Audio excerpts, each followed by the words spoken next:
Assalamualaikum warahmatullahi wabarakatuh. Nah, ketemu lagi kita di pembelajaran bahasa Indonesia untuk kelas 9. Nah, pada kesempatan kali ini kita akan membahas kisi-kisi penilaian akhir semester 1 khusus untuk kelas 9. Nah, karena penilaian akhir semester pertama tidak akan lama lagi, maka kita bahas kisi-kisi dan ini khusus untuk materi kompetensi dasar yang esensial, yang kemarin ada penyederhanaan dari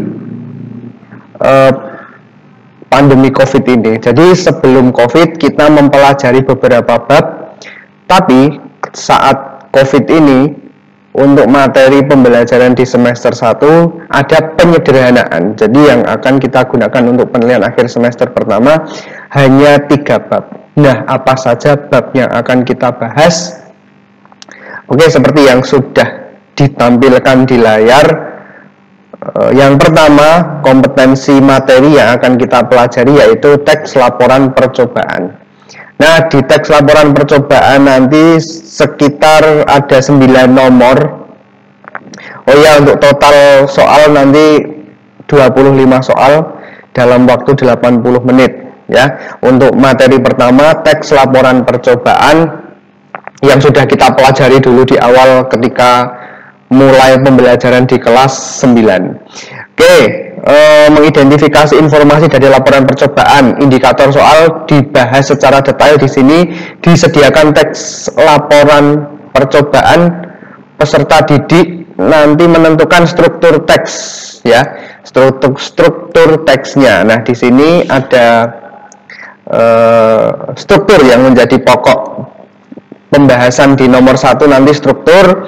Ingat, struktur teks laporan percobaan seperti latar belakang, kemudian ada landasan teori, ada metode dan sebagainya, itu dipahami lagi, tidak perlu dihafalkan karena mungkin struktur itu dari setiap soal berbeda-beda, dari setiap buku berbeda-beda. Nah, yang paling penting adalah konsepnya.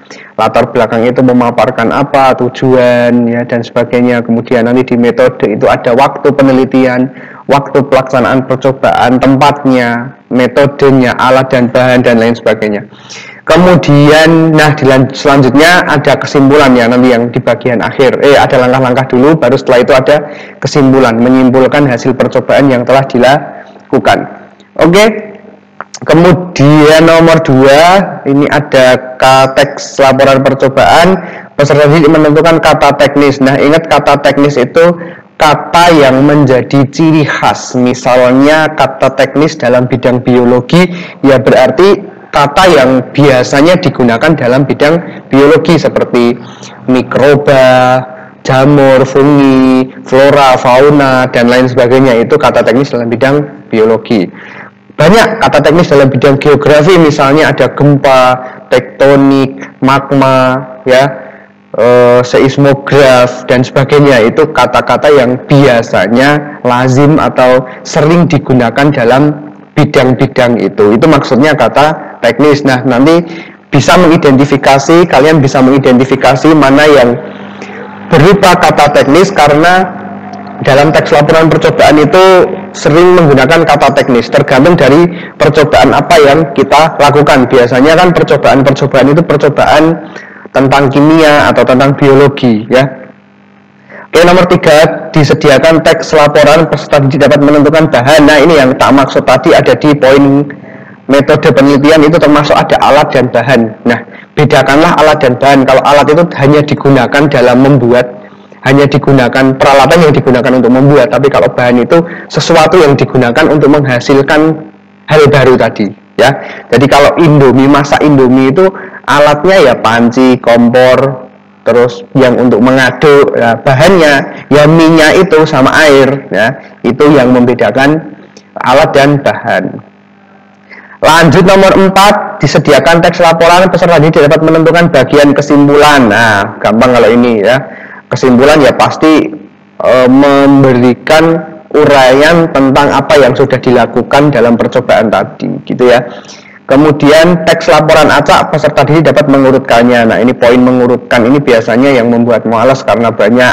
Tapi pelan-pelan dibaca, pasti soal mengurutkan itu entah dalam ujian akhir semester, dalam ulangan, atau bahkan dalam ujian nasional itu pasti ada. Oke, lanjut nomor 6. Disediakan teks laporan percobaan, peserta didik dapat menentukan kata yang mengalami nominalisasi. Nominalisasi itu pembendaan. Pembendaan itu kata yang tadinya bukan kata benda berubah menjadi kata benda. Contohnya ada kata bantu. Nah, kata bantu. Kata bantu itu kan bukan kata benda, tapi kata kerja. Tapi dia bisa menjadi kata benda ketika mendapat imbuhan an atau akhiran an. Bantuan. Bantuan itu jadi kata benda, itu yang disebut dengan nominalisasi. Banyak contoh-contoh yang bisa disampaikan atau bisa dibuat nominalisasi. Tidak bisa saya sebutkan satu persatu di sini. Yang penting nanti kamu identifikasi kira-kira mana kata yang tadinya bukan kata benda setelah mendapat akhiran atau awalan itu menjadi kata benda. Ini contohnya tadi yang bantuan. Next, nomor 7, disediakan ilustrasi, peserta didik menentukan pertanyaan. Kalau ini pertanyaan gampang ya, yang masalah pertanyaan, terus teks laporan acak, terus menarik kesimpulan, itu memang membutuhkan membaca pemahaman yang baik. Makanya kalian membacanya nanti kalau ada soal yang bacaannya panjang itu hati-hati. Nah, untuk nomor 1, nomor 2, nomor 3 ini ya, harusnya betul ya, nggak boleh salah lagi untuk soal-soal semacam nomor 1, 2, 3 ini. Nomor 8, disediakan kutipan, peserta didik menentukan kata kerja aktif. Nah, ini sama dengan nomor 1, 2, 3, menentukan kata kerja aktif. Kata kerja aktif itu yang subjeknya itu melakukan, ya, subjeknya melakukan. Biasanya ini ditandai, mana tadi yang pulpen? Biasanya ini itu ditandai dengan awalan me atau awalan ber. Ya, awalan me atau awalan ber, kata kerja aktif. Oke, itu juga tidak boleh salah. Ini kata kerja aktif, lawan kata kerja aktif, kata kerja pasif. Ya, pasif berarti yang awalannya di dan awalannya ter, ya. Itu diingat-ingat, meskipun tidak selalu demikian, tapi untuk menandai bisa menggunakan patokan ini. Next, lanjut nomor 9, disediakan kutipan teks laporan hasil percobaan, peserta didik menentukan perbaikan penulisan kata. Oh, kalau ini harusnya kalian sudah memahami, ya. Walaupun nanti ya bisa atau tidak itu keberuntungan kalau penulisan kata, ya. Oke, untuk materi pertama bab 1 ada teks laporan percobaan, ada sekitar 9 nomor. Nanti silakan dicermati lagi poin-poin kompetensinya. Jika ada yang masih perlu dibahas, silahkan disampaikan. Oke, kita lanjutkan ke bahasan nomor topik selanjutnya. Bab kedua kita akan membahas tentang teks pidato persuasif. Nah, ini, ini sudah pernah kita bahas secara mendalam. Kita mengidentifikasi orang yang berpidato, bahkan nanti kemungkinan besar di akhir semester biasanya ada ujian praktik untuk membacakan pidato. Ada berapa ini? 1, 2, 3, 4, 5, 6, 7, 8 soal untuk pidato persuasif.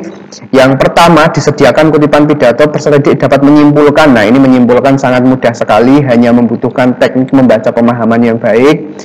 Nomor 2, kutipan teks pidato, menentukan makna kata. Nah, makna kata itu sama dengan tadi membetulkan kata. Kalau ini kan mencari makna kata, ya mungkin nanti kata-kata ilmiah atau kata-kata teknis dalam bidang-bidang tertentu, terus kamu disuruh memaknainya.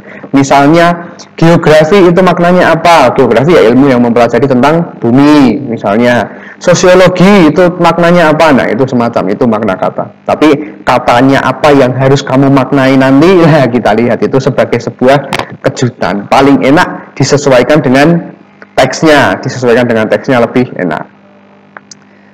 12 disediakan kutipan setelah tidak menentukan penulisan kata yang salah atau tidak baku. Ini juga gampang ya, seperti menentukan atau membetulkan kata tadi.